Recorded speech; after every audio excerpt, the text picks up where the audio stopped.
Have you checked the children? You're a little mad sometimes. Hi, I'm Chucky. Wanna play? Sometimes that is better. You're gonna need a bigger boat.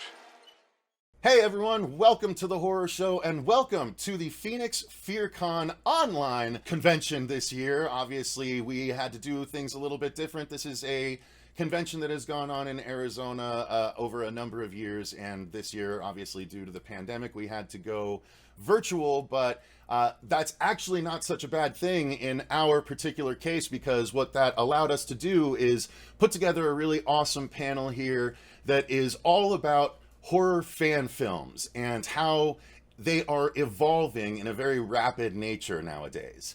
And so because we were able to do this remotely, we were able to bring in some of my absolute favorite fan film makers at this point, and I wanted to gather them to discuss this booming part of our genre, and I want to get their input on how it's evolving, why it's evolving, what we're all trying to do to help evolve it, and perhaps give some nuggets to other fan film maker wannabe people, not wannabe people, but you know what aspiring, that's the word. There you go. Other aspiring fan filmmakers, horror filmmakers, because really all of us want to make horror films, and we have just decided to do fan films at one point or another for various reasons or another, and we're going to get into all of it. So just real briefly, I'm going to give a brief introduction. Everyone can give a little wave, and then I'm going to dive into the first question for everyone. So first, I'm going to go with welcome Vincent DiSanti and Courtlan Gordon. They are hanging out in that square there, and Vincent obviously is known for Never Hike Alone and the upcoming Never Hike in the Snow. And Courtlan has a YouTube channel with a ton of really awesome little films on there, but specifically I wanted to speak with him about his Dead by Dawn, an Evil Dead story, as well as the Scary Stories fan film that I got to see at a film festival in New York last year with Vince, which was really awesome. Then we also have Dave McRae and Bruce Dale. They are both a couple of filmmakers that are putting together It's Me, Billy, which is a Black Christmas fan film that just completed their Indiegogo campaign very successfully, and they are moving into production very rapidly, if I'm not mistaken. We'll get into a little bit of that. And then we also have Mitch Francis and Tony Bizz. These two gentlemen are the ones behind the upcoming Charles fan film, which is, of course, about everyone's favorite killer doll, Chucky. Excited to talk to these gentlemen as well. And then last, but of course, certainly not least, we have the person that might be closest to my fan film heart, Domonic Smith, who did the Return to Elm Street, couple of fan film trailers a couple of years back that absolutely were amazing and were one of the earliest horror fan films that I became aware of that really kind of knocked my socks off and showed what fan films can really accomplish. So I'm excited to talk to all of you. Welcome to all of you. Thank you very much for joining me. I'm excited to have this discussion, and we're going to start off with the question that probably everyone is curious about. What made each of you decide to just take these properties up into your own hands and give it a go and actually, hey, I'm going to do this if no one else is going to do this, and I'm going to try and do it right. So Vince, go ahead. Yeah, I think for me it was Friday the 13th at that time was in a long drought. The last movie was in 2009. 2016, it was in development hell. We were finally going to get a film that was supposed to come out in 2017, and I thought it would be kind of fun to, because I had been such a fan of Friday the 13th and been talking on the forums for so long, I was like, instead of talking about the film I wanted to see, why don't I go make it? And just do something short, just as like an example of this is kind of what I want to see from the studios. Like, if I could assemble that and do that, because I just didn't think I was ever going to work on a real Friday the 13th in my life. I was working in like feature animation, so I was working on kids movies and stuff like that. And the path, genre and all that stuff really wasn't there for me at the time. So I ended up just doing this thing with my friends that, I don't know, it took on a life of its own. Like once we started the venture, it was just this, let's go out and have fun. And then we discovered all these things where we discovered an abandoned camp, and we shot out in the woods of Big Bear, and we were taking all these trips, and it just kind of snowballed into something that neither of us anticipated, anybody who joined the crew. And it just became this kind of calling that once Friday the 13th actually canceled the movie that year and there was nothing coming out and we were frustrated as fans, we tried to create something that year on Friday the 13th, we could celebrate Friday the 13th rather than mourn it. And I think that's really where I was coming from. It was like I was sick of mourning Friday the 13th. I was sick of asking the studios for something that I really wasn't getting in return and trying to do it myself and realizing how hard that was, but actually absolutely loving the experience and then understanding kind of like what the power of fan film can be. And then, yeah, kind of taking it from there. Yeah, so we, me and my crew, we started doing fan films mainly for the fans, but, you know, us being the biggest fans, so technically we were just doing it for ourselves and just having, you know, as much fun doing it. And to us, it's way more fun to do a fan film than it is like any original piece of work. And you know, just putting our own twists on it and stuff, and then seeing the reaction. And luckily, we have a platform where we can see that reaction. So getting to watch everyone see a different take with, you know, our imagination put into it is, you know, that's why we do it. So Cool. Dave? Well, I mean, you know, our story is very similar in the sense of that, you know, when I was thinking about something else to do about 1.5 years ago, I wanted to step up the game and utilize the resources and connections that we have here in the film industry in Toronto. And I was trying to think of what to do. And fan films are a great thing to do because they're great portfolio pieces. And you can, you know, you get to play in that sandbox. But I didn't want to do Halloween because it's such a saturated, you know, fan film space, for better or worse. Vince, of course, has got Friday the 13th pretty locked down. You've got Elm Street coming up, and one night I was watching Black Christmas, which is a Canadian movie shot here in Toronto, and I thought to myself, and of course I watched the remake last year, which I wasn't a huge fan of for obvious reasons, and I thought to myself, you know, why not? So I did a bit of research online and I realized that there really isn't a Black Christmas fan film out there. Not that I expected there to be, because it's sort of a movie that's kind of under the radar. It's not one of the big three, so to speak. And I thought, there's a romanticism around it that two filmmakers from Toronto, you know, do a unofficial sort of sequel to one of the most famous Canadian films of all time.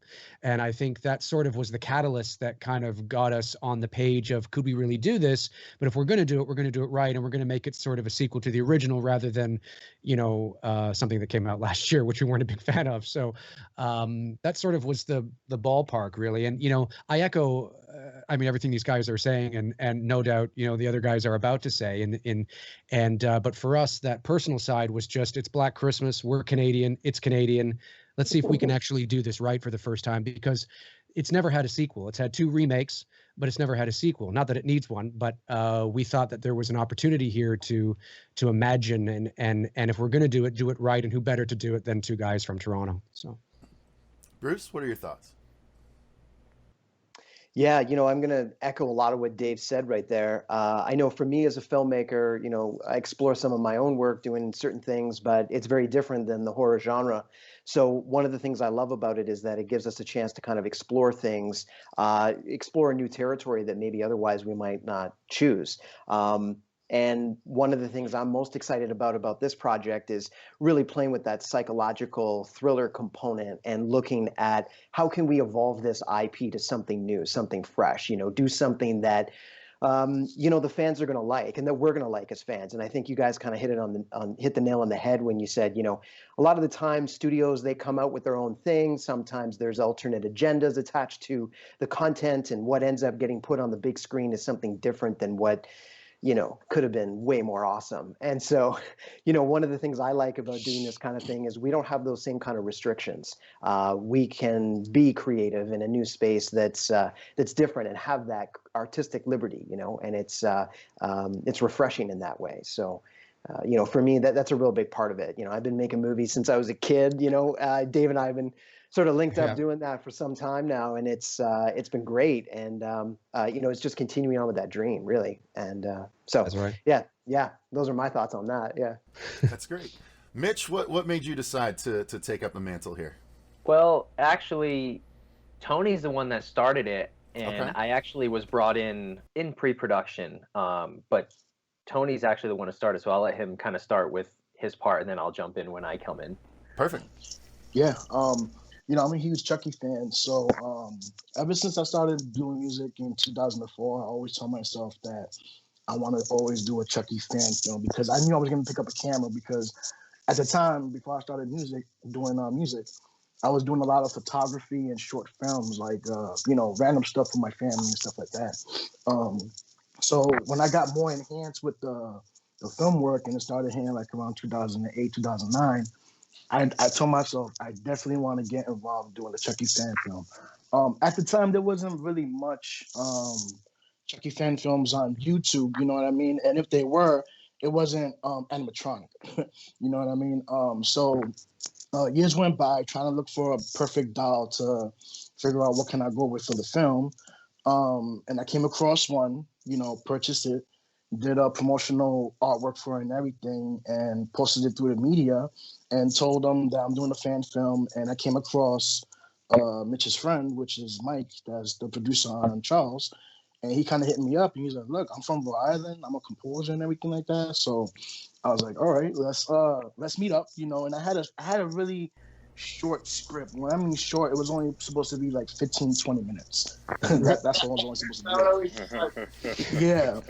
And, I blame Mitch and Mike and everyone on board for making it fantastic the way it is right now. Like, it went from just a little storyline to something really huge, and I could have done that without the team. So, Mike came in with Mitch. We were talking about the ideas and everything like that. They were showing me their work and everything, and then it just from there we changed the script. Mitch got involved with the writing. Mike threw out some ideas and everything like that, and then we just created this monster that you see.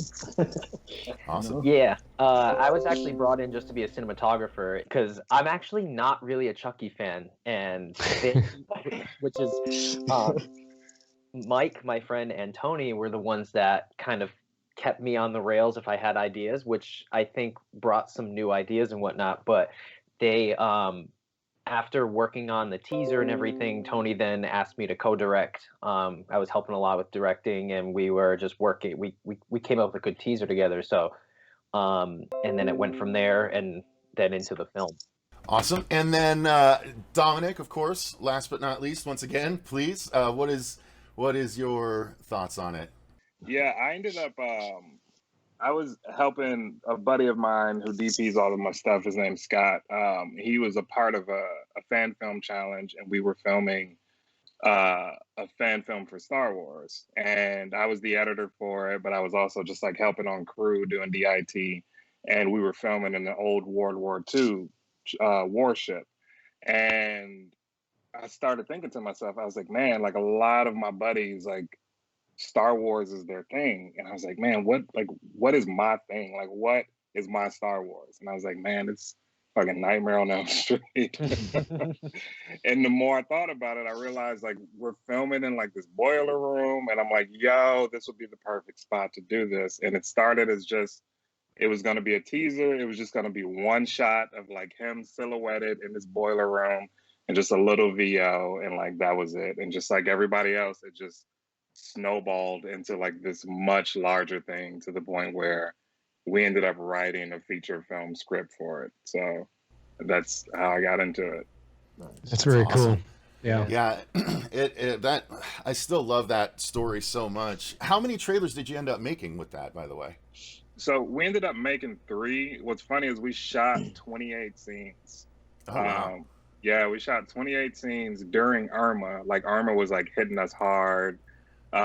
We ended up shooting like the day before the hurricane hit us. So it was just like a ghost town. We were shooting a cemetery scene. But yeah, we filmed a lot. Like there's a lot of stuff that like nobody ever seen. And I keep telling myself when I catch up on like this other stuff, I want to start releasing these scenes just so people can get a better idea of like the route that the story is going to go and everything. That's very awesome. cool. Okay, so next question. You guys kind of all touched on why fan films and not original films, at least to start. But if you have more expansions on that, great. But otherwise, the question is, what can fan films really accomplish when done right? And let's kind of at this point for these questions, anyone can jump in, but if we're gonna follow kind of an order, let's do reverse order this time. So, Dom, Dom, if you have anything first, and then anyone else can jump in. For me personally, I think it allows the fans to actually have a voice. I think we live in such a different era now than we did, even 10 years ago. 15 years ago, 20 years ago. And the way I view it is, I think the perfect comparison that didn't have a fan film is Sonic. Look at how people changed Sonic just based on reaction.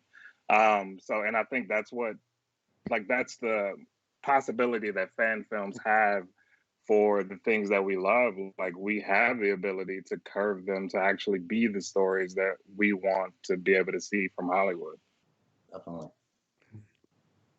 Yeah, I'm going to say that fan films are just a great way to kind of connect with fans with your vision of how they should be. And some people are going to agree and some people aren't. But I think it's a great way to kind of get the ball rolling on conversations about how a franchise should go or where it should go. And in the case of where sometimes Hollywood isn't doing that particular franchise justice, then I feel like fans have an opportunity to be like, well, we're going to make our own stories and we're going to do it for each other because this is what we want to see. And it's a great way for other fans to help get behind and support, indie filmmakers, and it creates a community, which I think is really cool. Agreed. Yeah, personally, I think that, they do allow us fans to sort of, they allow us fans to resurrect our heroes, the way any of the sequels would have done. You know what I mean? We'll find a way, and I just love that. It just allows us to have our fingers in those pies, even if kind of not necessarily approved by the big studios or whatever.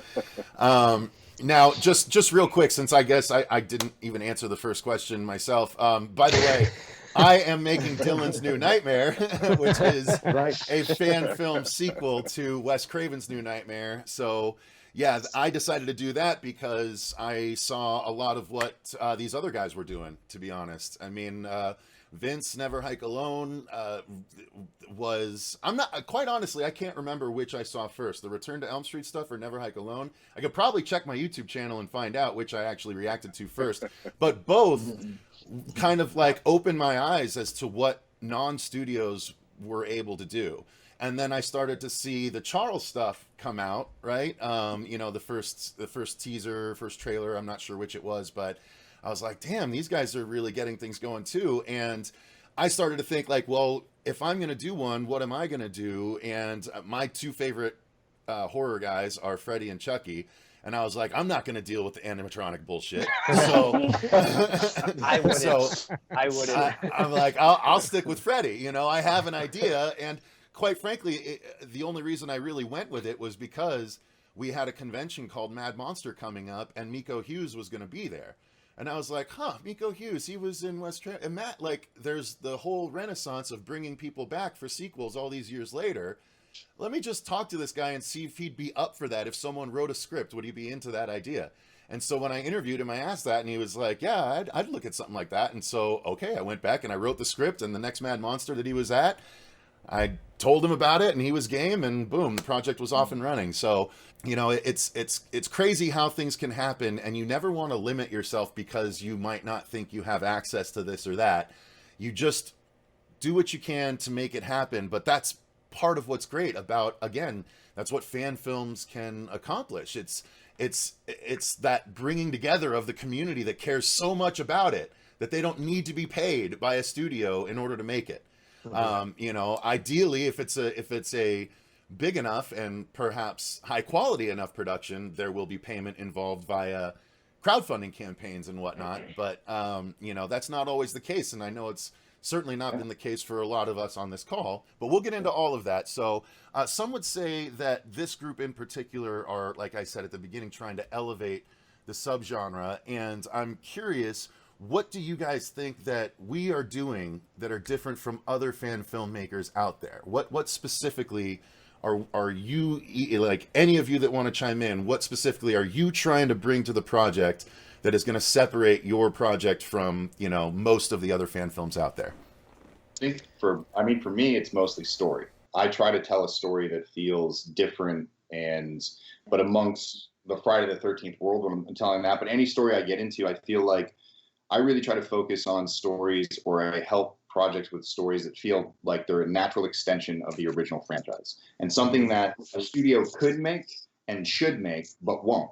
And if it meets that criteria, other than that, it's about finding that production value that makes it feel as close to what would feel like a feature film as possible. And that comes from the networking and a lot of the community aspect of it, of having a passion, having a story, reaching out to other people in the community who are just as passionate about you, about a certain subject or a certain character or something like that, and working together to figure out how to reach the potential of the feature level production values of feature films that come from studios. And in the last, 5 years, our ability to get cameras, and even like if you're shooting from a DSLR, or you have access to Reds and REs and things like that, they're more accessible now than they were even 10 years ago.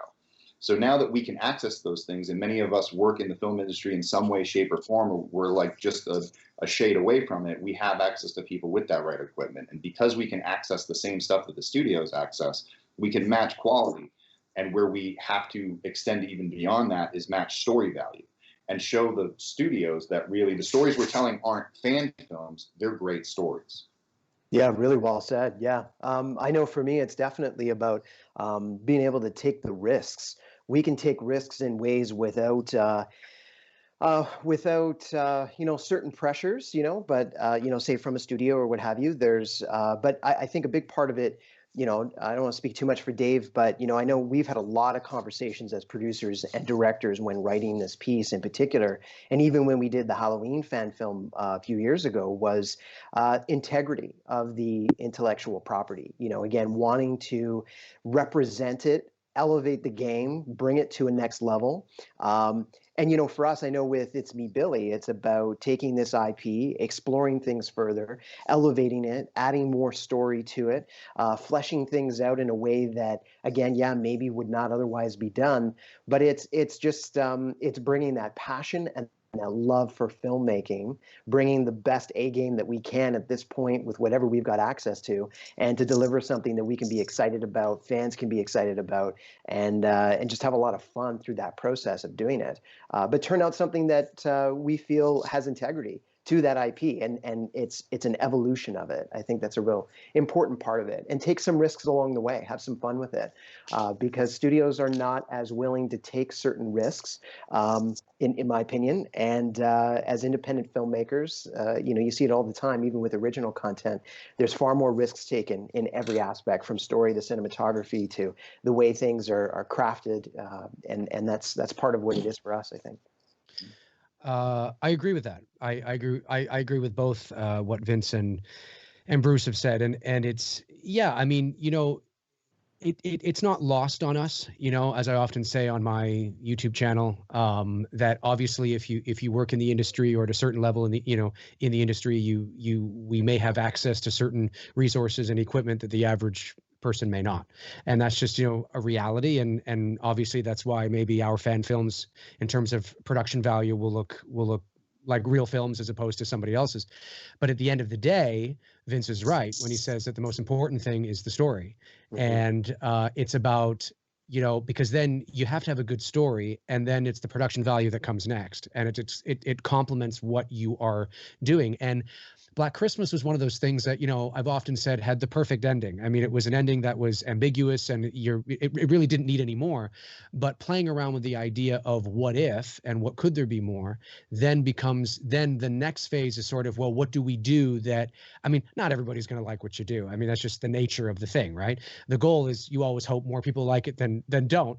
But is to really sort of craft the story in a sense of what is the logical, or what feels organic, and believable, and not too contrived. And yes, I believe that is a likely next step in this in this sandbox. And so, yeah, for us, especially with It's Me, Billy, it was high production value, which is what we wanted. But we also wanted a story that, because it's a story that sort of has the perfect ending, but if there is more, what is that feels organic, that answers some questions, because there's no doubt people have questions. I've been getting them a lot. And I always say, without giving spoilers, I say that we will answer questions, but in that process, we also end up creating new ones. And the most important thing, I mean, it's all important, but it's just preserving the integrity of the IP. And, It's Me, Billy is a slasher per se, but it's more in line of the theater of the mind and the psychological aspect, very much like what the original was. That's sort of we're paying homage and tribute to that, and preserving that integrity, that execution.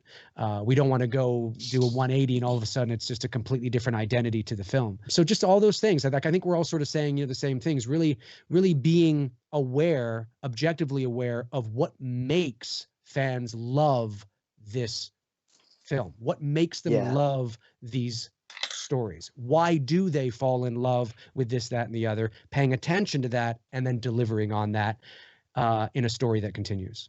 Those ingredients, I think. That's right. Yeah, exactly. Yeah, bang on. Yeah.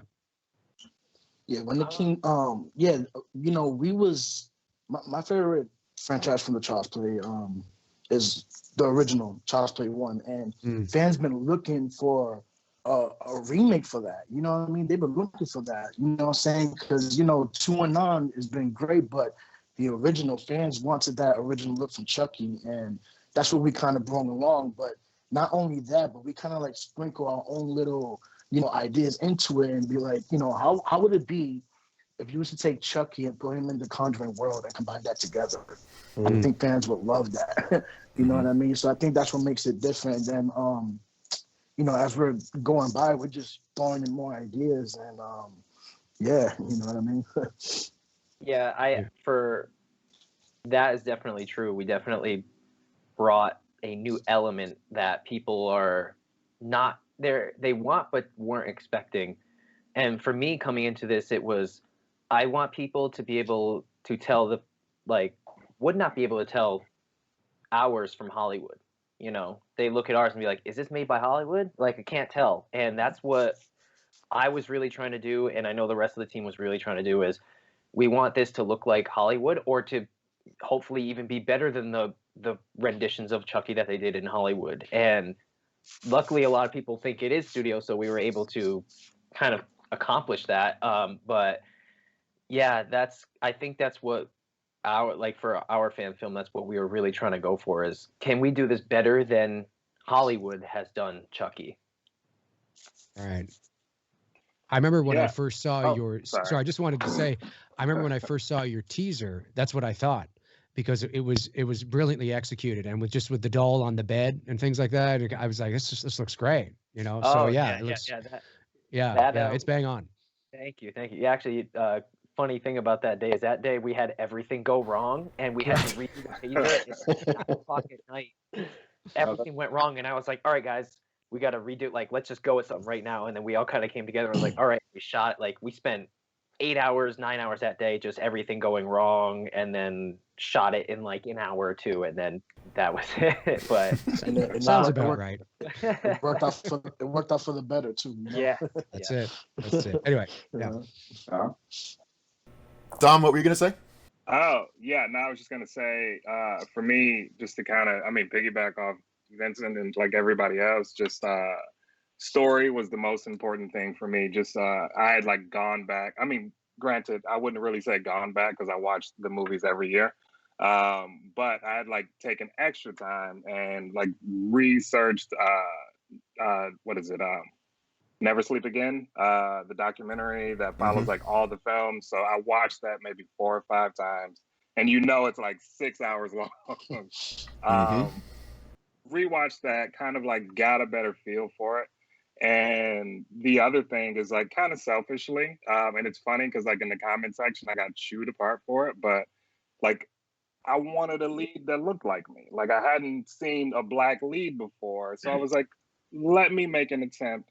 And Cecil, I will say what I love that what you're attempting to do is that, again, selfishly, both of our films exist because they would live in different universes. Technically, Yeah. New Nightmare is its own universe. Exactly.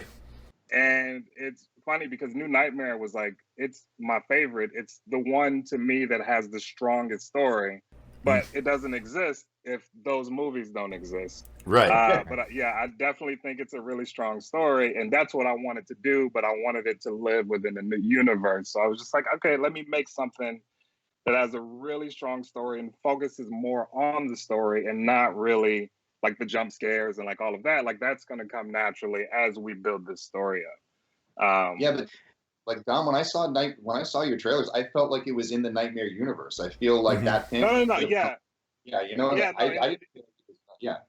Well, and it definitely is. And like what I was trying to do was I wanted to, because I had like, again, when I say like I did research, bro, like I searched everything just to figure out timelines and just to make sure that my story made sense. And between like, there was like a window between like 1996 and 1998. And I'm like, yo, he could have lived in the house during this time and there's no movie to like cover it. So I'm going to cover this time frame. And yeah, we kind of like built it up from there. And it was just, man, it was a fun experience. And I definitely think that's what helps us like stand out more is you can look at all of our trailers and look at our stories and see there's a much stronger story than the franchises have been attempting to tell in the past. Because a lot of it, if we're being honest, like a lot of it has been low-hanging fruit.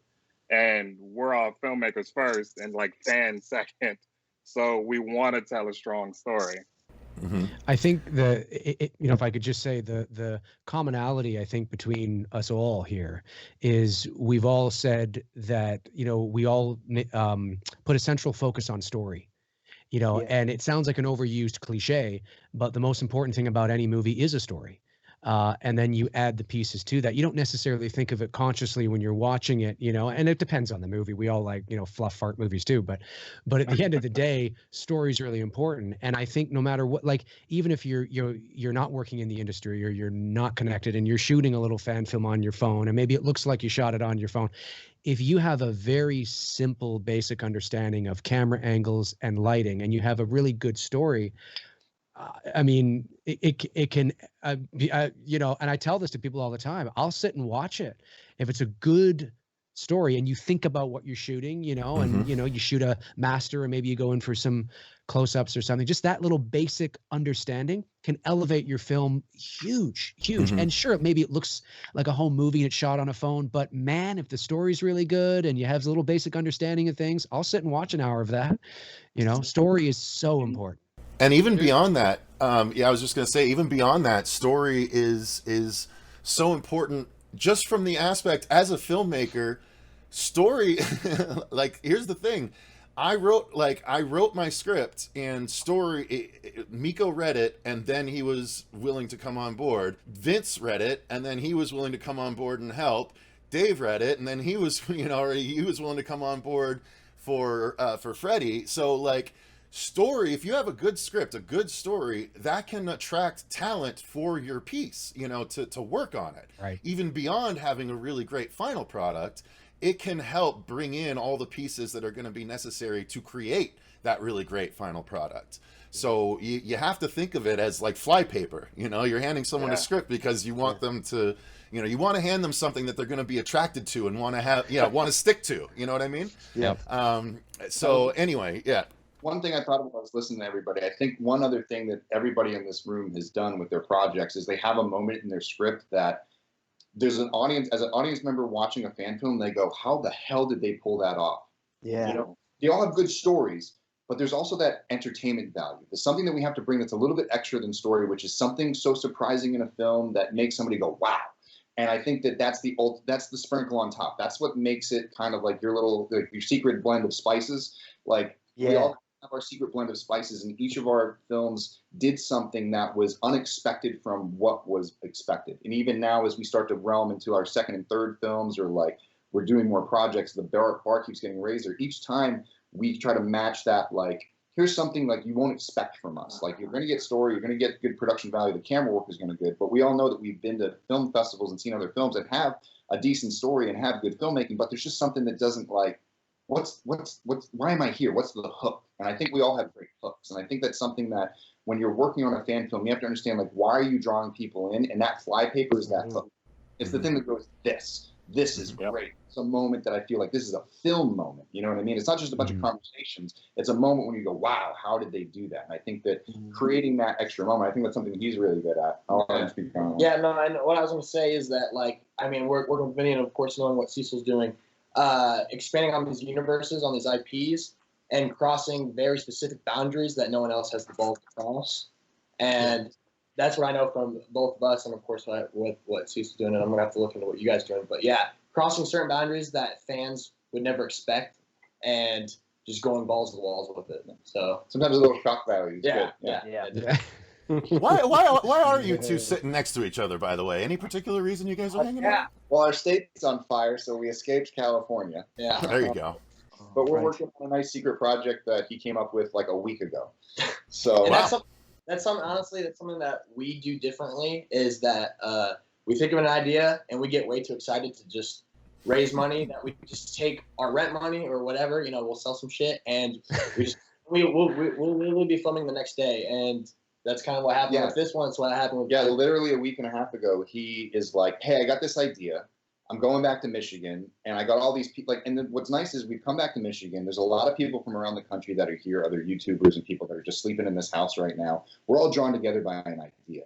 And so all these people from all different walks of life are all coming. We're all bringing our different talents. We're saying, yeah, we're doing this old school, run and gun. We're not having production meetings. We're not having, like, we're barely doing a walkthrough. We're basically doing it on the fly. And I think it's like, it's that energy of like, we're just surrounded by an idea. The idea is that good. If we can get it done now, we have a window to put something out. And, and so I think that, like, when he was like, oh, I need you to do something. Can you do this? And I was like, yeah, why not? Like, this would be fun. So I think it's sometimes it's like, yeah, we're really, like, we all kind of focus on it being our showpieces. Like, back in the 80s, these wouldn't be fan films. These would all be our spec scripts. You know what I mean? Now the spec, nobody wants to read anything. They just want to see it. They want to show what you want to do. But I think at the helm of everything, we're all having fun. It's hard work. People don't see behind the scenes. Like you guys talking about doing like Charles and like having that night where you can't figure anything out and you all come together, and after an hour of thinking, you get what you need done, and you end up creating something that like everyone looks like you planned months to do. You know what I mean? Yeah. But it's about that camaraderie. It's about the fun. It's about the celebration of the franchise, and then releasing something and celebrating with other fans, and like the ability that community together. Yeah, and like what we're working on right now, you guys will literally be able to watch it a few days after the release of Never Hike in the Snow. Yeah, so that's what we're amazing. I'm looking forward to it. No, you're right though. I mean, I always say too, half the battle of success in anything really, but certainly when it comes to a team effort is surrounding yourself with the right people, and people that just share the same, the same creative passion and energy. And then you feed off each other, and you compliment each other, and shit like that. So no, I get excited just hearing Vince talk. So, that's a good point though. I mean, for aspiring fan filmmakers, surround yourself with the right crew. Don't surround yourself with slackers. Don't surround yourself with people that, aren't going to pull their weight, that aren't, creatively driven, and really want to get it done. Make sure you surround yourself with the people that are into it. Now, as far as working on fan films go, are there any specific problems that any of you have run into, whether due to the fact that I'm talking about specifically because it's a fan film, not just typical filmmaking woes and whatnot, whether it be copyright issues or because you're trying to elevate it to the level of the old franchises, any problems you guys have run into along those lines? No, not with Charles, no. Yeah. That's what I was hoping to hear, but yeah, I was just curious. I mean, did you get word from Don Mancini that he was like supporting you guys or like saying go for it? Yeah. He saw the trailers and was like, I'm excited to see this and stuff like that. Yeah. So, and usually I would say most of the fans are pretty supportive. They're really, really gunning for it, which is great. So, other than actual filmmaking issues like animatronics, luckily we haven't had any issues along those lines of the actual fan films. The only one I think I've heard has been are a couple of people that have tried to do Scream fan films have been shut down pretty readily. Like they hear from them as soon as they find out that the Ghostface mask is going to be used or anything like that, they get a cease and desist. Like, I was just wondering if anyone, but none of us have run into that. So it's kind of strange, but Yeah, no. What's funny is. Go ahead, Go Dominic. ahead. No, you go ahead, man. I was gonna say what's funny is when I went into it, that was literally what I said is I'm not gonna stop pushing this until I get a cease and desist letter. That was all I wanted, just so they could. To me, that's acknowledgement that you saw it. And I'm like, whatever happens after that, fine. I'll pull it down. Like, I don't care, because at that point, once you get that letter, like, if you're at millions, like, everybody's gonna be writing articles about how, like, you know, they just like when Power Rangers, like the whole Power Rangers thing. Like when they had them pull it down, like it just, you know, kind of thrusted them even further. Yeah. I imagine there's somebody out there with 10 cease and desist orders framed on their walls. It's just like it's a badge of honor, you know? Hey, look at all these movies I didn't make. It's amazing, you know? I was, you know, for Charles, I was a little worried in the beginning because, you know, not to throw no names out there, but like I got threatened that someone was going to contact Universal for what I was doing. And it kind of like made me almost have a heart attack. Like, damn, I just put all this work into this, and now they want to contact Universal, and you know, I was like, you know what? Until they send me that letter, until they personally shut me down, I'm still gonna do this, man. You know, fuck it. People who complain the most are fans. They're the ones who are like, how are they not getting sued? And like, I'm like, why do you? They give you more content. Yeah, you're getting this for free. I mean, like, a bad comment, but like, I think people don't understand how hard filmmaking is in general, and they realize that even though we're making these films and they're a lot of fun, that like it's a lot of stress. It costs a lot of money. Even when we crowdfund, we still have to put our personal money into it. So it's like we're doing this for the love of it. So just let us do it. And if the studios don't care, you shouldn't care. Yeah, most of all, we're we're dealing with animatronics, which we don't have no experience in. That we just learn through it as we're doing it. And dealing with animatronics, you know, it's tough. I mean, like Mitch could add on to that. You know, like it's extremely tough, man. Our filming days with animatronics doubled or tripled. Like it was like Michael Lawrence, who made the dolls and did all the animatronics, like he learned it on the fly, and the things he was able to do, like fix things on the spot and reconfigure how it was programmed, was nuts. But oh my gosh, that was. Now we actually understand the trials and errors with the puppeteers for like animatronics and stuff like that. Now we understand. Now you have to work that into your schedule, so you know, like, okay, we're going to focus on 2 scenes today rather than we're shooting like 12 pages. You know? We learned a lot about that. You focus on what you can accomplish on the day that actually achieves the look you want, rather than trying to jam everything in and then sacrificing that quality.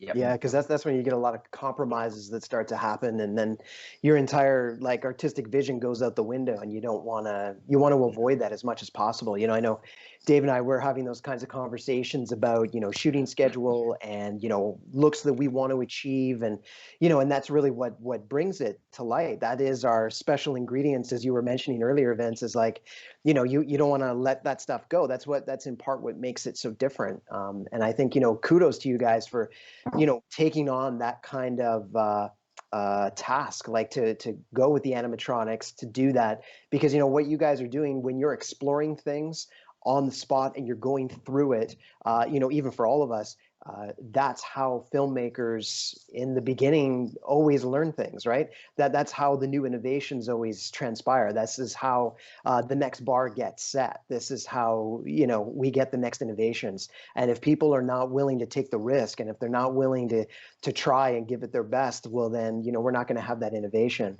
And it's true that, you know, a lot of folks can criticize that, but it's like, at the same time, hey, we're the ones sitting here doing this, and, you know, please don't criticize. Like, go out and do your own then if you don't like it. Give it a shot. You know, that's why the keyword teamwork plays a big part, because you before doing the Charles, I was a one-man army. Like, I did everything. I was the mic guy, I was the camera guy, I was the director, the producer, the editor, everything. And coming into Charles, it was tough for me because of the fact that people that I worked with before was never professional. You know what I mean? To the point I paid actors that never showed up on set. To this day, I haven't heard from them. You know what I mean? And then bringing Mike and Mitch on board, and then it just grew from there. Like, teamwork is really an important thing, but not only that, it's that everyone's a perfectionist at what they do. So, like, nobody was slacking at what they were doing. If anything, each and every person, the cast and crew, was putting in much more than it was like, wow, you know what I mean? So teamwork definitely plays a big part, Unless you're Robert Rodriguez, you should probably try and assemble a team. And even if you don't, and you feel like you're him, you're still going to end up with a Shark Boy and Lava Girl. So, you want to be careful with that kind of thing. I learned that recently too, fairly recently, that you got to have a team assembled that really makes sense and really knows what they're doing. Now, the next question. Oh, sorry. Go ahead, Dave.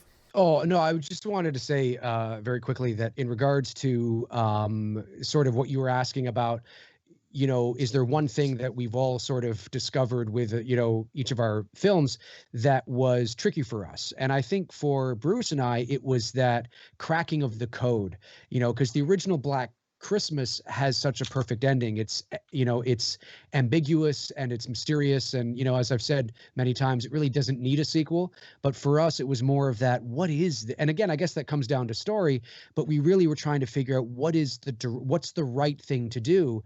Where do we set it? How far in the future is it? When is it afterwards? Who's involved? And once we figured that out, which took probably about a month or so of back and forth, and now that, oh no, but then we'd figure out something, that doesn't make any sense, you know what I mean?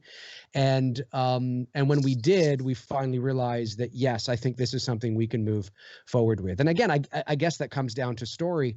It can all be linked back to story, but if you work on that and you craft that, sometimes the rest speaks for itself. And something I've learned over the years too, I just want to say this: when you're writing a script and you get writer's block, try going back a couple of pages and see something, if it makes sense there. Because I find that if I tend to focus on the one thing that I'm having trouble with, if I go back a page or two, something hits me, and then all of a sudden it starts to domino. And then when I get to that part where I thought I was having a mental block, I go right over it.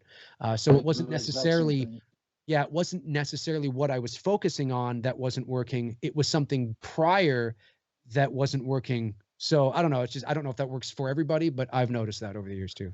Anyway, enough about that. Okay.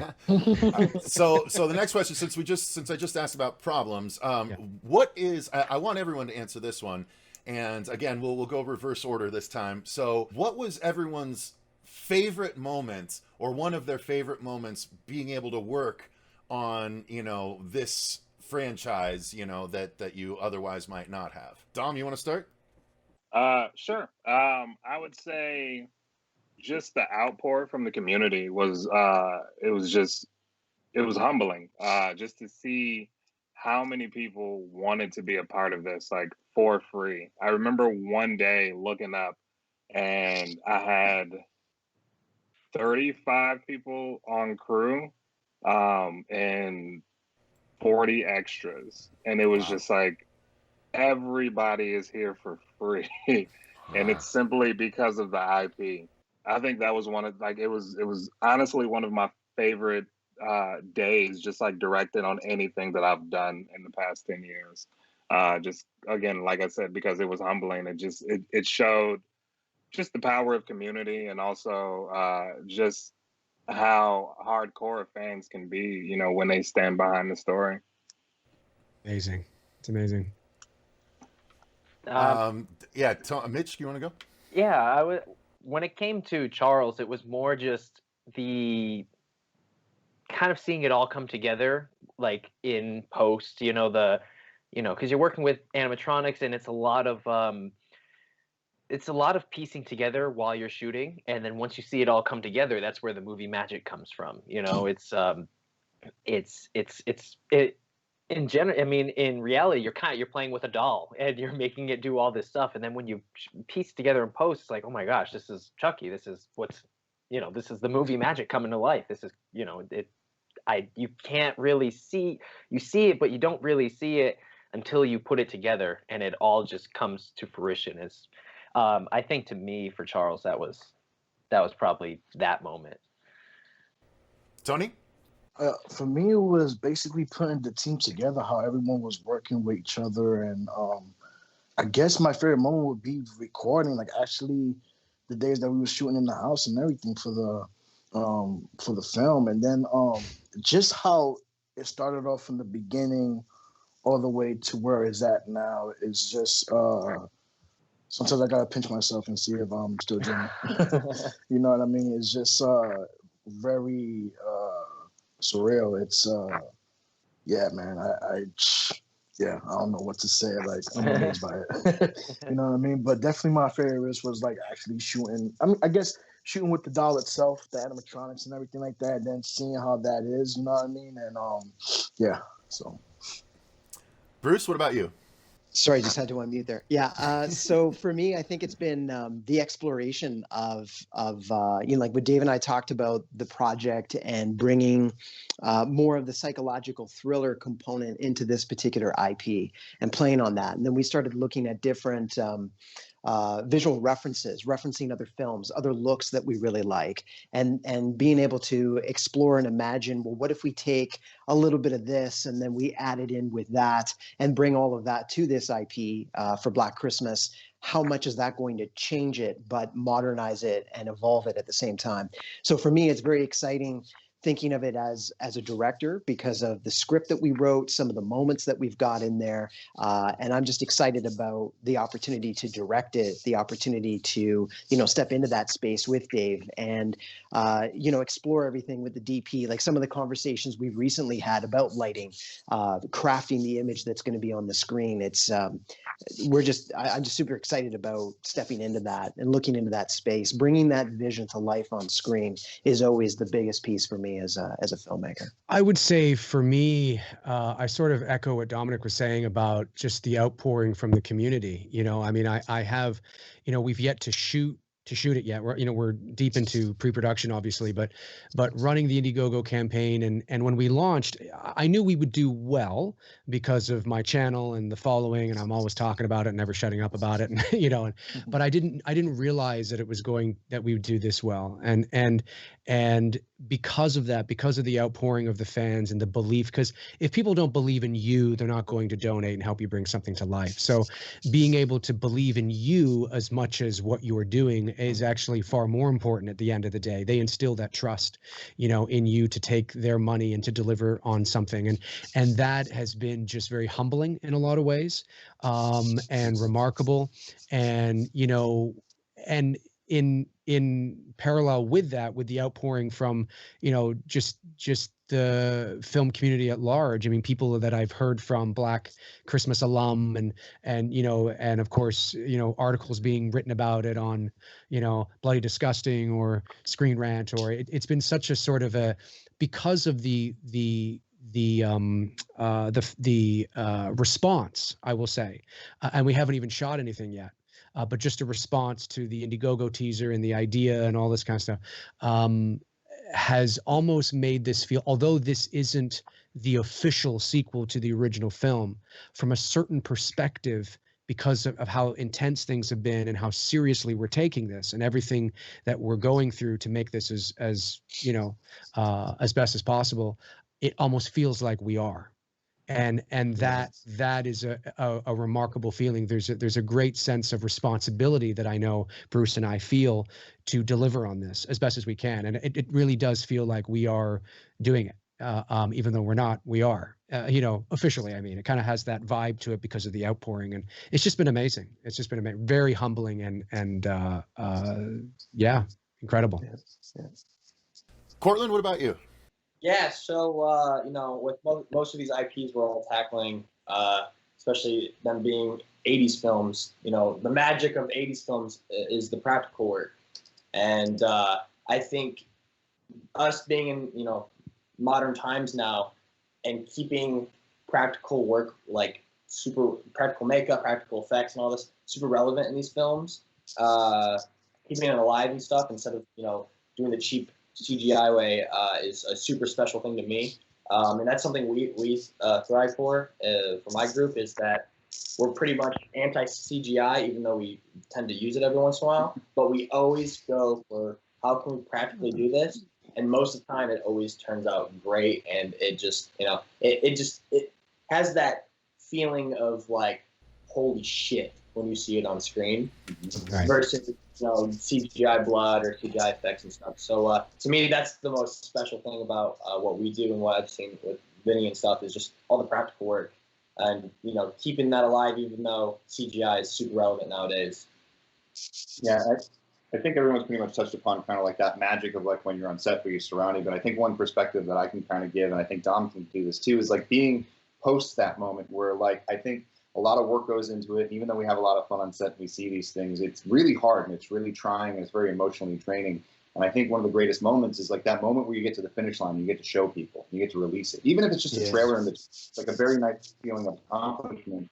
But I think for me, the real moment I remember was, when we got accepted to Telluride Horror Show and we were coming out on Friday the 13th, and it felt like, fans have something to celebrate. And like you're reaching out into the universe, but really when you're on social media and you see people commenting and posting, it's like, you don't know how they're going to feel, and you don't know how many people are actually going to watch what you've done. And I think when I went to Telluride and I was going to show it in front of the world, show in front of a live audience, which was really my goal from the very beginning, was like, I just want a chance to show this at a theater with other Friday the 13th fans in a room coming together to watch Friday the 13th on a big screen.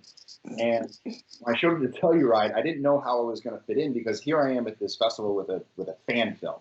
And I got Greg McLean down the street opening up Jungle, and like, all these other films like showing up that actually have like distribution and all this stuff. And I'm like, where do I fit in here? And I showed up to my screening early, and there was no one outside. And it was just like the Sheridan Opera House was just like an empty part, like just empty out in the courtyard. There's no film. And I'm like, God damn, like all I wanted to do is watch this with people. And I hope people show up.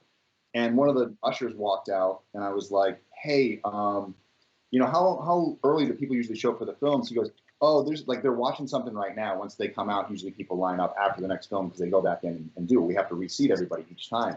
And so as the film released, it's like everybody got out and got back in line, and the line went down the street and around the block. And so I was kind of like, do they know that they're walking into a Friday the 13th fan film? Like, what is going on? We were doing a little bit of promoting, and I had some stickers. I was handing stuff out, and I was like, hey, what are you guys here to see? And a couple from like 3 states over was like, we're here to see Never Hike Alone. I was like, oh yeah, like as one of the things, we're like, no, we drove and bought tickets just so we could see Never Hike Alone. Wow, cool. It's like, all this hard work. And then going up and introducing the film and everybody watching it, doing a Q&A, and that moment where like you see the reviews come out, you see people reacting to it. And then over the last few years of my life, watching it slowly spread throughout the community. And it's this feeling of like, and I always say this to my crew, it's like no matter how hard it gets on set, you're brought down to your knees, you want to quit. It's like, I'm going to tell you, it's like the moment you get to release it and share it with the world, it becomes all worth it. And everything that you're trying kind of melts away. And you have and no matter how people kind of react to it, you have that shared experience that you accomplished the goal. And especially when you're crowdfunding, when people entrust you with all this money and they want to see a product at the end of it, that's a good accomplishment too, because it feels like you've trusted you, and now you've delivered on your promise and you've delivered your baby, and you got this story out of you, and now people are reacting to it and commenting about it. And it was really like to see it actually take hold of the community. And it's like a lot of people say like, oh, well, you guys are cheating because you're using fan films and like it's a known property. It's like I can show you 20 other fan films out there about Friday the 13th that nobody knows about or nobody cares about. And it's like, it's when you transcend that and you're able to kind of reach this level that I think we've all kind of touched upon in this next level thing, it's something that's unexpected, because that's what fan films used to be, like these things that only fans knew about, and now they're growing out of it. So I think watching that rise over the last 3 years since Never Hike Alone come out, and now everybody kind of taking up the mantle, like, no, if we reach this level, fans are going to watch it. It just shows how, supportive the community is and how rewarding that is from when you put in all this hard work and you hear all the negative stuff said about you, and you hear like, all the expectations, supplant those expectations it's such a gratifying feeling. I think that was 100%. like lesson for me. I was like, wow, okay, this was all worth it. Yeah. Well said, Vince. For me, I think there's been a number of things, quite frankly, and I'm going to use my answer to kind of also be a suggestion to aspiring fan filmmakers is, man, take your wins as they come during these projects, because really enjoy it. Like, I'm telling you, I made a whole unboxing video about the glove. You know, we designed our own glove. And so I did a whole unboxing video for the channel, just like, and I was giddy over the fact that it came out looking as good as it did. You know, Nora Hewitt, who's doing our effects, sent over recently the finalized sculpt for our Freddy, and again, I was ecstatic for how it looks. So those kind of moments are things that you really need to revel in, because it's products of your hard work up to that point, even if you, especially if you haven't gotten to that final release stage yet or anything like that. But I will say that outside of the fact that as I was filming the trailer for it, I was like, wow, we're sequelizing one of my favorite nightmare movies. And not only that, but one of the ones that Wes did. And Wes has always been my favorite horror director. So I just was, that moment was like, wow, this is really crazy, where I'm like, you know, I'm holding the thing, looking at the scene, and everyone's in place, and Miko's in the bed, and our Freddy is stalking around the side, and I'm like, this is just a trip. But probably my favorite moment was at the end of the filming of the trailer. Miko actually came up to me and gave me a pic, and he had signed it that said, Cecil, thanks for keeping the nightmare dream alive, Miko.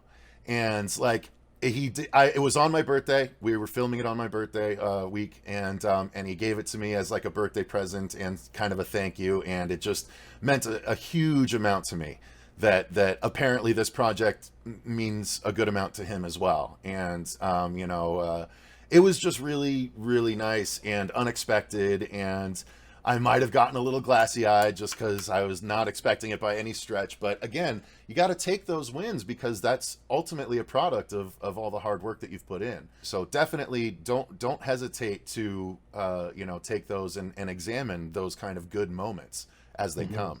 Because there's going to be some rough moments too that you're going to have to deal with. Yeah. All happy tears. Yeah, exactly. Now, one question a lot of people have regarding fan films is, did we do it just to get into Hollywood? Is doing a fan film just a business card for Hollywood? Is that really the reason behind it? Does it work that easily? I'm asking again. Anyone can answer at this point. I don't think it works easily. Real quick, guys. I actually got a dip because we actually have to film here in a couple hours. Okay. So, hanging with you guys. I'm excited to see all your guys' films and stuff, and you know, keep this community alive. I love the fan film. I'm to be a part of it. Thank you for having me, Cecil. And yeah, we got to make it rain some blood tonight. So yeah, I had to go. All right, man. Take care. Awesome. Nice to meet you. Thanks for joining, Courtlan. Take care, Courtlan. Yeah, bouncing off him, it's, you know, I think that it just depends. I think fans can sense when somebody's doing it for the wrong reason. Yeah. It's obvious, I think when it has to come from a place where you really love the material and you just want to, I feel like fan films are like a break.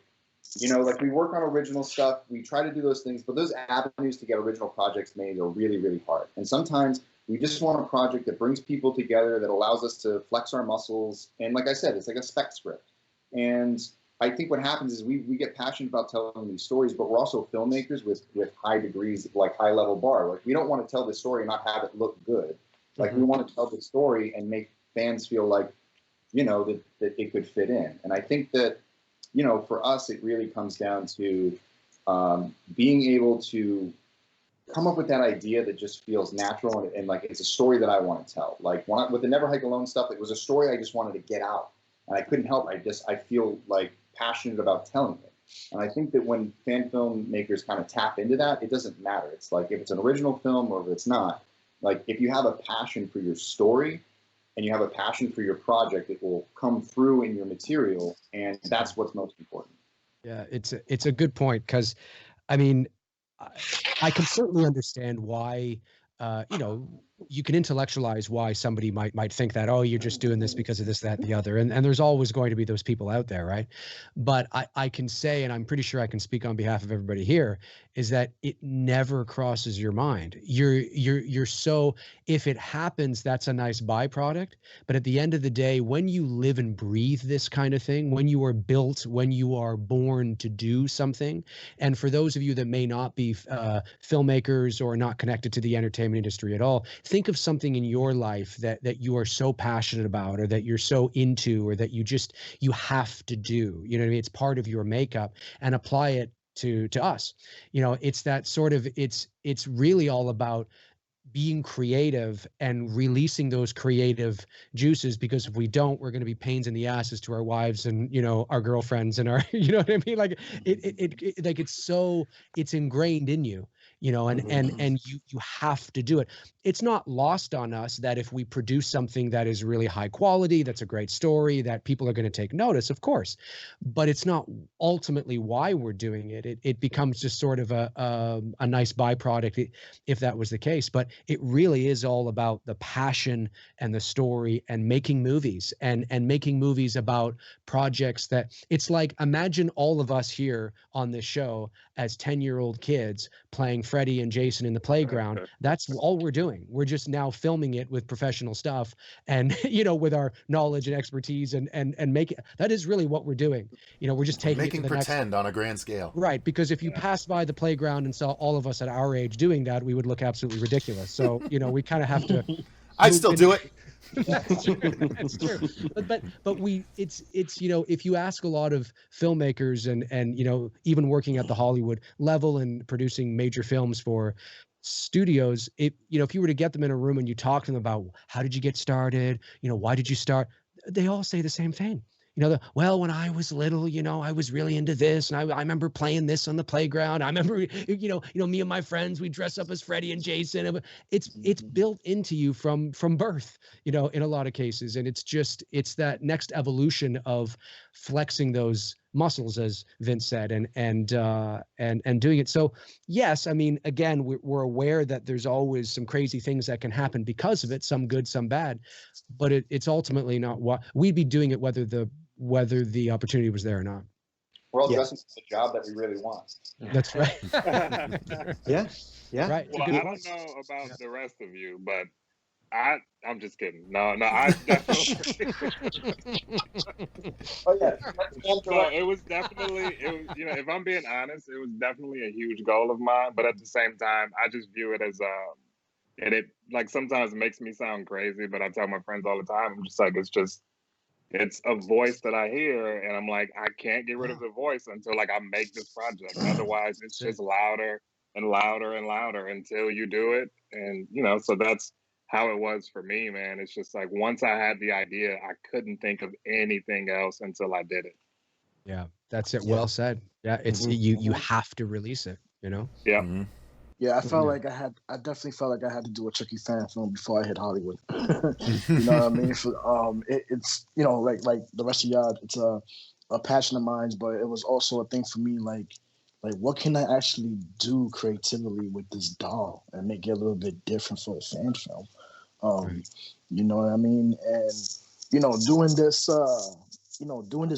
fan film, man, like man, I was having nightmares all over again from when I was younger, seeing the first movie, and there was times where I was like, yo, this is getting to my head right now. Like, you know what I mean? Like, this is too much, you know what I'm saying? And, you know, but, you know, to actually see everything coming together and coming alive, it's like, wow, like, it's what I really vision, and it's coming to life. Like, you know what I mean? So, you know, you do get a lot of people that fans are hitting you up. You're just doing this for the money.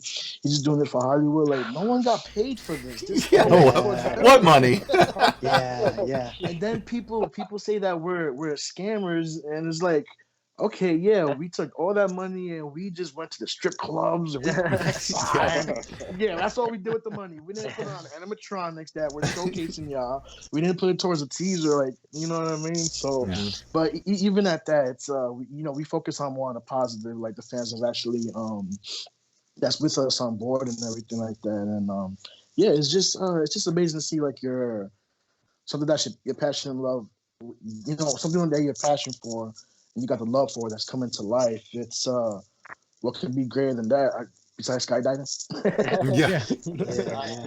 And fans also have to remember that, I mean, yeah, we're doing it for ourselves in the sense of that we're fans too. So we want to see that. We have access to the, you know, the resources and the connections to make that a reality.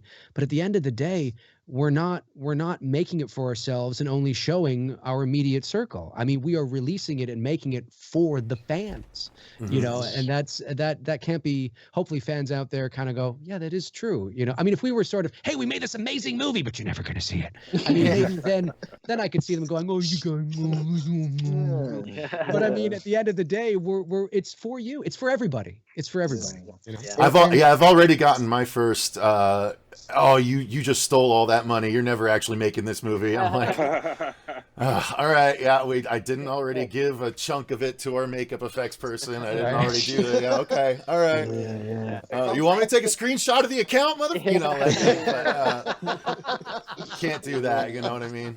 But it's fun. I was honestly, I got that, and I was like, oh, I've made it.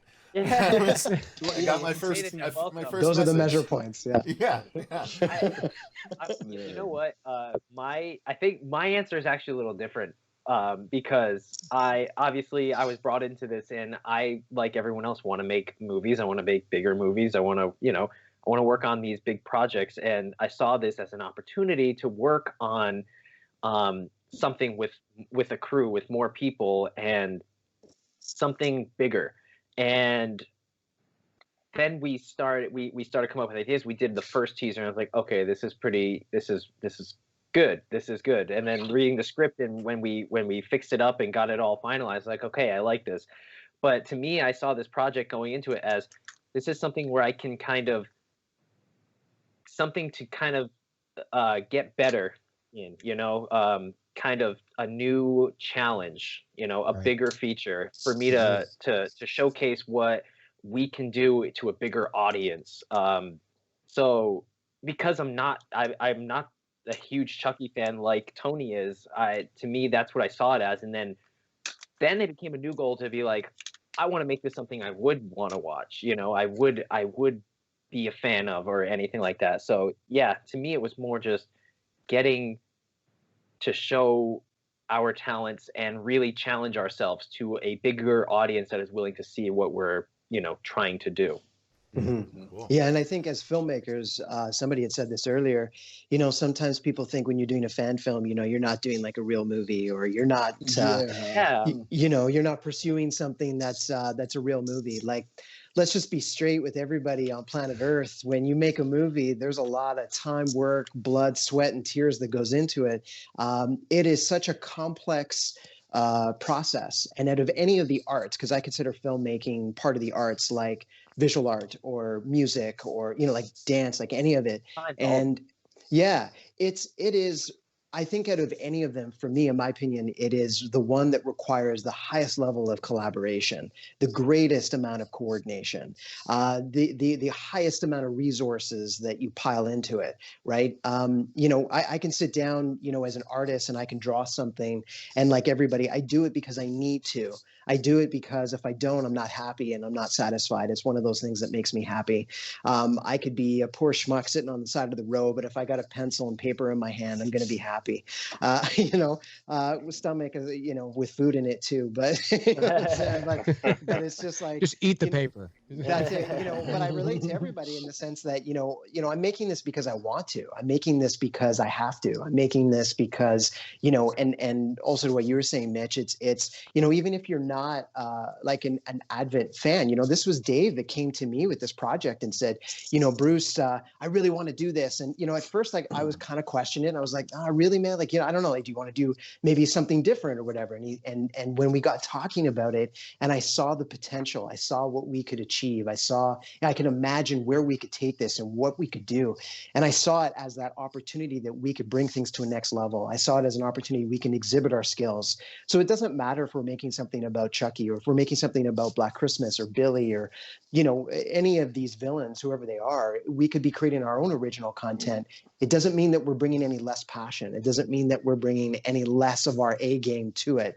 You know, you could give us anything and we're still going to deliver that caliber to you, because it's the art form. You know, certainly for me, it's the art form. It's the telling of the stories. It's creating this image on screen, and that's why I do it. I do it because I have to. I need to. And if you're not able to do that, then you know that's cool. But that's I think why a lot of filmmakers do it. It's such an important part of it. Yeah, Man, I have to say. Go ahead. No, I was just gonna say I have to say before, like, and not to make it sound cheesy or anything like that, but just this entire time we've been talking, like I pulled up like the Charles trailer and like Cecil, like I pulled up your Indiegogo just to like do research and be able to watch it. And just like seeing everybody's work, like bro, like I literally feel like I'm like in this call with celebrities.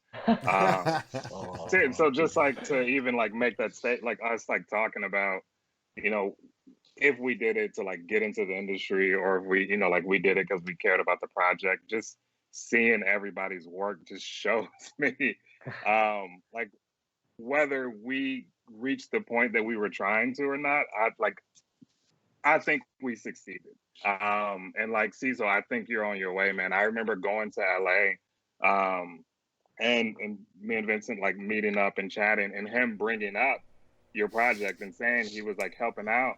And I didn't even put the two pieces together that it was actually you. And I didn't even know it was you until this call started. Because when you friend requested, I didn't go to your page to look at the pictures. I was just like, okay, Cecil, like it is what it is. And last night I was literally watching your guys' reaction video to my trailer. Yeah. So when you popped up, I was like, it's him. Like, it is. I wasn't lying. I told you how much we loved it, dude. And again, I wasn't lying either when I said it was an influence on me wanting to do one. I was like, look at what can be accomplished by a fan with Freddie. If he can do it, then you know maybe I can come close to doing it too. You know what I mean? Mm-hmm. So yeah, it's you were definitely an influence there, Dom. So that's why I wanted all these people on the call. I know that we're all doing our best to try and evolve the subgenre as much as we can. Right. Yeah. Vincent was actually Vincent was like inspiring to me. Like I'll share it within this call, but I saw his trailer I think maybe 2 days before I filmed my first day for Nightmare. And like for a month, I was constantly searching like Nightmare fan films, like Halloween fan films, just like looking for as many fan films as I could find just to see what they were doing right, what they were doing wrong, how I could stand out. And then I stumbled upon Never Hike Alone, and I'm like, yo, what is this? Like, what is this? And I'm like, I have to make sure that my stuff looks as good as this. And I shot him a message, and he got back to me, and I was like, yo, bro, you are an inspiration. So, yeah. Yeah, it's great. But I think we all have that like experience with all of each other's films. Like I remember when I saw your stuff, Dom, and when I saw the stuff that Charles was working on and like the stuff that Dave works on, because I know he did some of his Halloween stuff too, but it's like, it's just, I don't know, you look at it and for a moment you're like, wait, is this real? Like, is this coming out in the oh, that's cool. But like, I don't know, like, I think it's nice. It's like, we're all coming from different parts of the country. We all come from the same we all cut from the same cloth. And I think that, like, yeah, we all kind of have something to prove. We all have a little bit of a chip on our shoulder. I know a lot of the stuff that I tried to push for was, I spent a lot of years between, like, 2008 and 2016 in chat forums, you know what I mean, on, like, horror websites, arguing about what makes a good Friday the 13th. And we all kind of did that a little bit. We're all saying, like, well, if they just did this, and then you write, you're just, like, too long didn't read paragraph that goes on. Everyone makes fun of you for it. You're like, oh, you nerd. And you're like, yeah, I know. I just got so sick of talking about it. I just wanted to show people what it could be.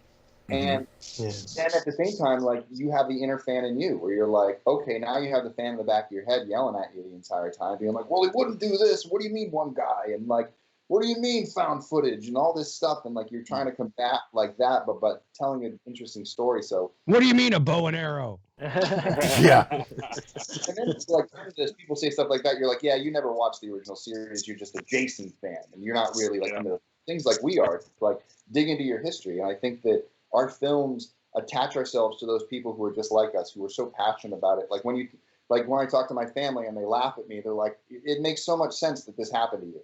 Like, you talked about Friday the 13th since you were a kid. Like, you always talked about Jason. Like, you always made your friends watch Friday the 13th when they come over. You'd pop in the tapes and, like, we'd have marathons, or we'd watch, like, other films like Killer Clowns from Outer Space and stuff that they had no clue existed.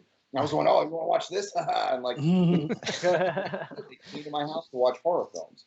And, you know, and it just became a part of my personality. I think it became a part of all of our personalities, and it's a reflection of that. I wanted to work on a Friday the 13th film, and I just saw that opportunity slipping away in my career as I was advancing forward, going, yeah, I'm working in the film industry. I'm just never going to work on a Friday the 13th. So I'll do this for myself.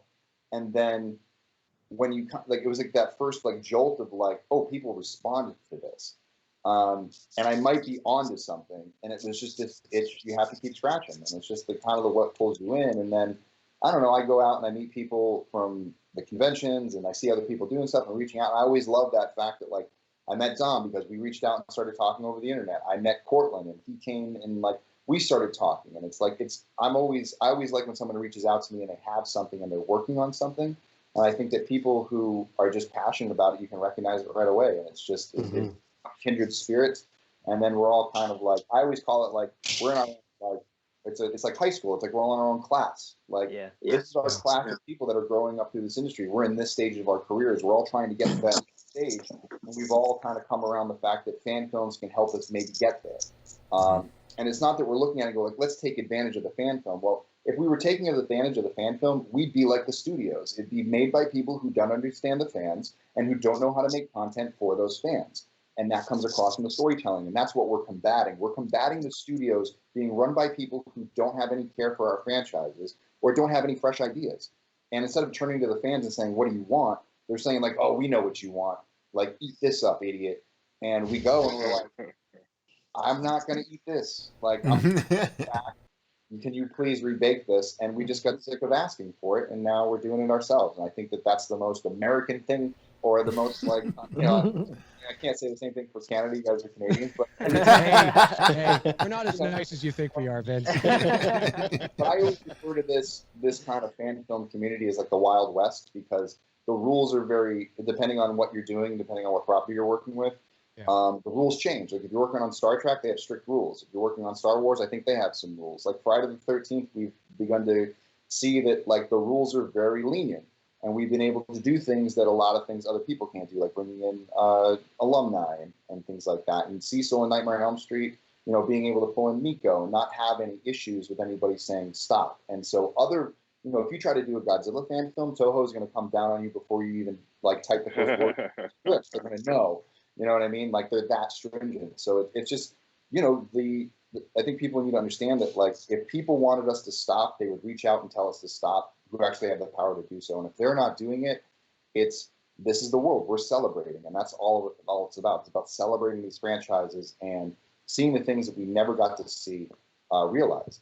It's a great point, because, you know, I often say too that the value that fan films are having nowadays, especially with the higher and higher production value and the, you know, attention to detail and really seeing what fan films can become, unless, you know, as Bruce said too, and you know, I echo it 100%, is just because it's a fan film, that's the category, that's the subgenre, but I mean, it's the same attention to detail and intensity and meetings and storyboards and you know, production and you're right, it should be. But it's one of those things where, you know, it's fan film by category, but when you see it, I mean, it's the same amount of passion and dedication goes into it. And I think, and again, it all depends on, you know, the different studios, but I would, and maybe this is a bit of me liking to believe that this is true, but I would like to think, and I think there's some at least circumstantial evidence for it, that studios are beginning to see, I mean, as long as we're not commercializing it and, you know, selling it off to Amazon Prime, you know, or something like that, I think a lot of studios are beginning to see the value in fan films, and that they keep their most beloved properties, you know, as I often say on my channel, out there in the pop culture consciousness when they don't have their act together or there's a lawsuit. Wink, wink, nudge, nudge, hashtag end the lawsuit. There you go, Vince. You know, or whatever the case is, right? It keeps them out there and it keeps them relevant and current, and sometimes a nice byproduct sometimes can be, hey, who are these guys? Let's talk to them. You know what I mean? Sometimes that happens, but at the end of the day, it really is just all about that passion and delivering something for the fans that the fans have wanted to see. Mm-hmm. You know? So we're up to the last couple questions here. One I wanted to make sure we touched on. I know we kind of touched on the inverse early on, but what are some mistakes that you guys have seen some other fan filmmakers make in a general sense? Obviously, you don't need to name names, but what are some mistakes that you see others make that are avoidable? You know, I'll start with saying that I've seen some fan films just be way too bloated. Like they go almost full length when it's really the story of like 30 minutes worth, or they'll do a 50-minute movie when it's really 10 minutes worth of story. So yeah, a bloat for the sake of length. I think that's something that needs to be avoided at you know, at all costs. Anyone else? I think I would say, I'm sorry, I was going to say sometimes for me it's the quality of the imagery. You know, someone had mentioned earlier that, you know, we could shoot things on our cell phones, but if you have some, you know, some understanding of lighting, composition, you know, and all of the other principles of photography, you can still create something that looks really good. And you also have to understand the medium on which you're distributing your content. Something that gets posted to YouTube is very different than a big screen in a theater. And what, you know, the image has to hold up differently on a big screen versus YouTube. You can get away with a lot more. And so you could shoot something on your cell phone, still make it look fantastic. Like you really can. So I think it's about people needing to take the time. There isn't quite that same time to craft the imagery in the same way and you know, really take time with the lighting and stuff. That's an area I think that could be improved. Yeah. I'm actually going to go the opposite way and say audio. Yes. That too. Yes, is Yes. One thing you know what's funny is with Charles, Tony is a music producer. Our composer Mike and producer is obviously composer. Our main actor Tyler is a musician, singer. He's a producer, mixer, master. He does all that stuff. So like all these audio people, so working on this film, we've been able to really make sure our audio is good. And I've noticed watching a lot of fan films, and indie films in general, and something I've learned over the past few years is audio is more important. You know, whether we realize it or not. It can you can have the perfect picture, but if your audio's messed up, it'll ruin everything. But if you're shooting on a cell phone and you have good audio, people will. It doesn't matter. So, fan films, when I think story, having the bloated stories, I think is also another thing. But one thing I'm noticing with indie films in general and fan films is just good audio, and that's something that takes a long time to learn, and where you have to kind of collaborate with people that know audio and listen. Yeah, that's a excellent point. As somebody who deals with audio every day, all day, in just my VO side of work too, and things like that, it's actually one of my favorite things to do in post is to design, you know, the soundtrack in the sense of all, you know, all the layers of audio and all that kind of stuff. And something, you know, too is for people who are looking to create more realistic audio, never be afraid to layer your sounds, you know, and so you know, you have, obviously there's the crow, but there's also, you know, the ambient wind, or there's this or there's that, and there's the door opening and closing. But I mean, audio, like an audio on your timeline, the audio will be like 15, 20, you know, layers, you know what I mean? And it depends on, of course, the film. But I mean, I agree, you know, with everything you've said. I think for me, I agree with everything you've said all there. I've even made some of those mistakes in terms of being a little bloated. So those are little things that I've learned. But I will say that also too, and again, it's, you know, what I said earlier about just really simple, basic stuff. You know, you can shoot on your phone, and as, you know, Bruce said, you can make it look like really good with the most basic understanding of lighting and some camera angles. And I find that some fan films will tend to shoot everything from a master. And I think that you can really make it more interesting to watch if you don't just, you know, hold the camera there and just kind of shoot a 5-minute scene with these two people talking. Don't be afraid. Yes, it means because you have one camera, you'll have to shoot the scene, you know, 3 or 4 times, but shoot from one angle, you know, your master shot where you have 2 of them, and then go in for the close-ups, and then in post you can bounce back and forth. And even though it might look home movie-ish, it maybe even sound a little home movie-ish, it'll make it much more interesting to watch for the viewer. And psychologically, we'll tend to kind of forget that it looks or sounds the way it does because it's cut together so well. So I think that's, again, it's all sort of, I think all the things we're talking about are all sort of related, but yeah, that's what I've noticed too. It's just don't be afraid to get different angles. Yeah, I agree. And, it's definitely possible because Charles was shot mostly on one camera. So it was me holding the camera, and it's definitely possible. It just comes down to editing. So I agree. It's definitely possible, even if you have one camera, the different angles and knowing how to do it in post. Yeah, can definitely be done. Yeah, it just means you have to shoot the scene 3 or 4 times, but man, is it going to make a world of a difference. A lot of our scenes, some of our scenes, we did 30 takes. Like we did I'm okay, very, Kubrick. Yes, David Fincher, whatever you want to call it. I'm very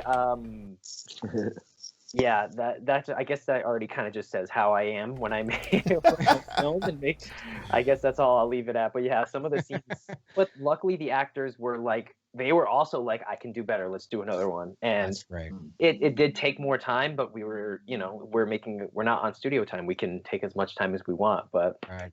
Yeah. Guys, I don't mean to be a party pooper, but I gotta actually head out to work. Okay, no problem, Tony. I just realized the time, but thank you for having me on, and good luck to everybody, and I appreciate y'all. You know what I mean? And looking forward to seeing all your projects. So for sure, same to you, man. Awesome. Right. You're only missing out on like one question, Tony. So no big deal. Thank you for being a part of it, sir. All right, thank you so much. Great to meet you. All right, take it easy. All right, we'll see you around. Bye. I think coming off that, I think it's time. I think a lot of us and a lot of fan filmmakers think that they have to hit schedules, like we're on studio time.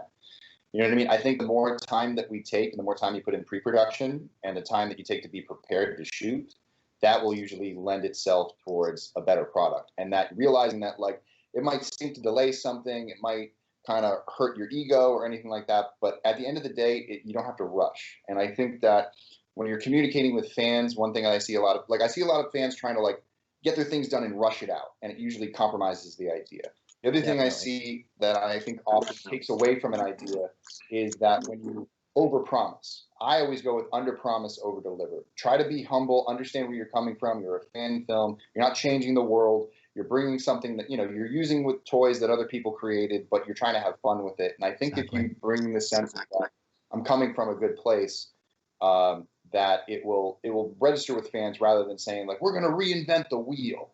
You know what I mean? Like, don't promise something that you can't like deliver on. And like the bloating aspect, I think that comes from a not just like from the storytelling, but also from an asset allocation of funds. So if you want to do 50 kills over an hour and a half, then all of a sudden you need to make all those kills look good. If you have $10,000, well, now you're taking those $10,000 and splitting it up over 10 kills. So you're getting $1,000 a kill rather than what if I did less kills and each one I get more in, and now I get that wow factor. Yeah. I think that's where we try to come from. We try not to overdo it where it gets to the point where our kills start to look cheap or things start to look cheap. You realize that you can spend per minute more money. That's where that production value comes from. And that's where you go from doing the things that people have seen before 1,000 times to doing something that maybe someone's never seen before. Maybe you're doing something you've never done before. And I think that's a great thing about like these productions is the fact that like, even though they're fan films, they're great exercises for us to work together as teams and raise money to do things that we want to do on original projects, but have trouble raising that money for. So if we can focus on keeping it simple, doing an idea that you can invest money in that's a big idea, then you end up coming up with something that's great rather than trying to like, thank you, rather than trying to like create this new idea that goes on forever and goes nowhere because you're exploring kind of ideas that don't have a real kind of conclusion. Like only do the things that you can actually achieve. Do the things you can actually execute. You have an idea that's too big for your actual ability to create. Don't sell it like you're going to do that. Figure out what you actually can accomplish. Send to your goals on that, and then execute a simple idea. And then an execution of a simple idea will go a long way than trying to mis-execute a giant thing that you really don't have the ability to do. Yeah.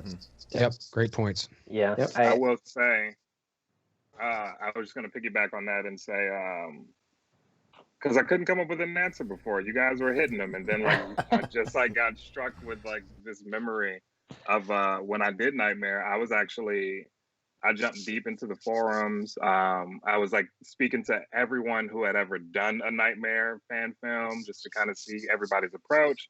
And I won't name names or anything like that, but there was one specific filmmaker that I remember speaking to, and I think at the time I had only released 2 trailers. He had seen them. He was really impressed. Him and I chatted a little bit, and he was saying how he was like, "Yeah, man, I do this like, you know, on a really small budget of like nothing." And he's like, "How much did you spend?" And I was like, I think it cost me about $6,000." And I was like, $6,000 and like maybe $20,000 worth of favors. And he's like, "Yeah, no, there's no way I would ever spend that." He's like, "Bro, these things that I do, like I'm churning them out at like $500 a pop." And a piece of me wanted to say, it looks like it. Like it actually looks like it. But I didn't want to, you know, like I didn't want to be that guy. So I was just like, yeah, it is what it is. I was like, you know, I got lucky. And I mean, I'm like I didn't really make a profit, but I made my money back. Like, so I kind of broke even because of YouTube. Which was a good thing. But I think it's really important to understand that if it's something like if you really actually care about it, like, yeah, you know, video and sound and everything, but you gotta view it as an investment. Like it's because it is like, regardless whether you want to financially see something out of it or you want to boost your career or whatever, at the end of the day, it's still an investment of your time. So you like put everything you can into it. Like don't half-ass it. Don't do it. Like go in Make and it like count. really exactly. Yeah. I mean, because the world is about to see this. Like if you had told me that 30 million people were gonna like see my trailers, I wouldn't have believed it. But like now looking back, I'm still extremely happy that I put everything that I had like into it, because that's the thing is you don't know how popular this is going to be. And do you want to look back a year from now and say, man, you know, like I wish I had done this, or like, I mean, we'll always say that, but at least you could say, you know, a year ago me put everything into it. Right. Like You left everything on the table. One me, you know, looked like so much better, but at least that version of me killed it. Yeah. Well said. So the last question here, guys, I'm just going to have a little bit of fun. And so for the last question, Hollywood has come knocking. They've got a budget out the behind, and they're going to say, hey, we want you to make a horror movie. What franchise do you want to tackle? And it cannot be the franchise that you have already touched on. So think about that for a minute, and whoever wants to go first. Yep, Vin, go ahead. Predator. Okay. I want to do a Top Knot movie. I want to tell the story of the Predators. I don't care about them going to Earth anymore. I want to go into their world and tell their world. I want to do a subtitled Parasite with Predators. That's what I want. Look how excited he is about it, too. Parasite with Predators. Wow. I don't want to see them fight the alien. I don't want to see them fight humans. I want to see them in their world. I want to see their culture.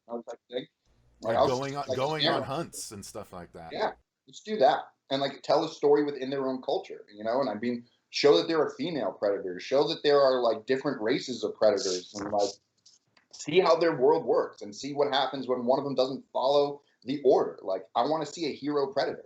So give me that. Or Godzilla. I'll take Godzilla too. Fair enough. Right. Who else wants to jump in? This is tough. I'll go. Go for it, Dom. I would say, and it's funny because Wes Craven's actually my favorite like horror director as well. Definitely ride or die. So for me, if I were to remake, and it sucks because it's not a franchise, but I mean, what dictates a franchise? More than one film, or like the popularity of that one film? It's cult versus. Yeah, cult versus franchise, really. Yeah. Okay, I would say People Under the Stairs. I would love to remake People Under the Stairs. It was, for me, it was the first horror movie I had ever seen, like with a lead black kid, and with me being his age at the time, it just like, threw me like over the roof, man. I would love to see that movie remade. That's cool. That's actually a really good answer, because we are sort of sprung into the middle of those crazy people already being crazy in the house. Yeah. It'd be interesting to know, like, how did it get to that point? Like, who are these people? And that's actually, I actually, that is probably, I don't know if it's my second favorite, but I often talk about that one when people say, when they talk about Wes Craven or films that sort of slip under the radar a bit, when we talk about him. Yeah, The People Under the Stairs. That's a good one, man. It's such a strange movie too, man. It is. Isn't Vin Rhames in that? He is. Yeah. Yes. Like, man, and he's so young. Like, he's so young. That's right. That's good. Who else has one? I would probably have to go with I love psychological things and the mind and dream. I would probably just go Nightmare on Elm Street, but I would probably go a little different direction and revamp the hell out of it and really make it a psychological thriller where, like, you don't know what is real and what isn't. And I would have some fun with that. I really enjoy psychological things, and Charles has some of that stuff, but I would love to just dive into really messing with an audience's mind and really making Freddy terrifying in a new way that probably hasn't really been seen. But yeah, I don't know. I think I would kind of take it to a different level. I would try to, at least. That's cool. Mm-hmm. Yeah, I think for me, same probably intellectual property, because Friday the 13th, or sorry, my apologies. The Nightmare on Elm Street was my favorite growing up. Freddy was just, he was just badass. And I was really disappointed when Hollywood did their remake. It fell flat for me. It just missed a lot of the marks. And it wasn't as intense and as cool as it could have been. There was just so much missing. I think for me, it would be, maybe because I just recently watched Tenet, I would want to, step into that. I think kind of a little bit in the direction of what you're saying there, Mitch, and play with time, play with alternate realities, maybe get some of that quantum shit in there, and you know what I mean. Like, you're going hard into the paint, Bruce. Mess with it. Yeah. If I've got the Hollywood budget, and they're like, "Yo, what do you want to do?" All right, let's do this. Yeah. And bring some new stuff. Maybe Mitch, you and I will link up. We'll do this. The psychological thing, man. Yeah, I actually just watched Inception last night, and like just how that movie was able to psychologically go into dreams and all that. Like I feel like I would probably one of those movies that would almost like people would be like, what is going on? I don't even know what up is down, and then it all comes together in the end. Like that. I think Nightmare on Elm Street has a lot of room to play with, but it's kind of been the same, and it could be done in this crazy way if someone kind of had the guts to do it, or if Hollywood had like the guts to do it. I guess that's what fan films are for. Like kind of leaning towards like the whole film could be in one long dream. Yeah. Right. Mm-hmm. You're constantly wondering when this person's actually going to wake up, or if they're going to wake up, or if they're just stuck in a cycle. Levels of dreams and all that. Yeah. I know some people have sort of speculated on. Film. What's that? A Scary Terry fan film. Oh, jeez. Yeah. Actually started when we were filming the Nightmare stuff. I bought a Scary Terry like mask that was like made specifically for my actor, and we started filming a Scary Terry teaser. What? Yeah, like the night we shot all of this stuff was like there's like the street sign and everything. We finished up, and I was like, okay, crew, give me 2 hours, and we're just gonna film these quick shots and do like this Rick and Morty like teaser. I was so disappointed at how it came out. So I was like, oh my gosh, I gotta take it serious if I'm gonna do it. Man, but that mask cost like $300. That's funny. That's funny. Dave, what about you? Yeah. Is it done? No. It's still on my hard drive. I'm not happy with it. Again, just going back to my advice about if I'm gonna do it, I really have to like invest time and like do it right. So that's why I never like released it. Fair enough. Just do one shot where he's just like, "Oh, back, bitch." Yeah. That's what the teaser for Dylan's New Nightmare should be. Just Yeah. It's just a super cut of all the bitches. that's it. Yeah. Yeah. Freddy's bitches. Well, before I heard all you guys say that, I was leaning towards Elm Street as well. Hey, there you I go. know- Just a super team right now. Just- Yeah, I know it might be surprising for some because obviously Halloween is my favorite horror movie of all time. But Halloween's jeez, it's been done to death a Yeah. couple of times, and I don't know what else I could do differently that would not change the DNA of the. It's just been sort of. It's like you know what I mean. So I was leaning towards Elm Street. And